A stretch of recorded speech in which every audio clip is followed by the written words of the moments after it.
മലയാളത്തിലെ മികച്ച നടിമാരിൽ ഒരാളാണ് മഞ്ജു വാര്യർ. സല്ലാപം എന്ന ചിത്രത്തിലൂടെ മലയാള സിനിമയിലേക്ക് കടന്നു വന്ന മഞ്ജു വാര്യർ വളരെ പെട്ടെന്ന് തന്നെ മലയാള സിനിമയുടെ മുൻനിരയിലേക്ക് നടന്നു കയറി. പിന്നീട് സിനിമയിൽ നിന്ന് ഇടവേളയെടുത്ത Manju Warrier how old are you എന്ന ചിത്രത്തിലൂടെ ഗംഭീര തിരിച്ചുവരവ് നടത്തി.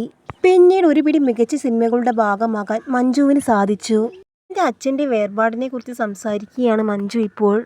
ഓരോ നിമിഷവും തൻ്റെ ഉള്ളിൽ അച്ഛനുണ്ടെന്നും എത്ര വർഷം കഴിഞ്ഞാലും ആ വേദനയുടെ അംശമൊന്നും കുറയാൻ പോകുന്നില്ലെന്നും മഞ്ജു വാര്യർ പറയുന്നു. ജീവിതത്തിൽ പിന്നെയും മുന്നോട്ട് പോയല്ലേ നിവർത്തിയുള്ളൂ. വേറൊരാൾക്ക് ഒരിക്കലും ആ വേദന കുറയ്ക്കാൻ പറ്റില്ലെന്നും നമ്മൾ തന്നെ അതിനെ നേരിട്ട് കൈകാര്യം ചെയ്യുകയേ വഴിയുള്ളൂ എന്ന് മഞ്ജു കൂട്ടിച്ചേർത്തു. എന്തെങ്കിലും സിനിമ സംവിധാനം ചെയ്യാൻ സാധ്യതയുണ്ടോ എന്ന ചോദ്യത്തിന് മഞ്ജു പ്രതികരിച്ചു. സംവിധാനമൊന്നും ഒരിക്കലും ഞാൻ ചെയ്യാൻ സാധ്യതയില്ല.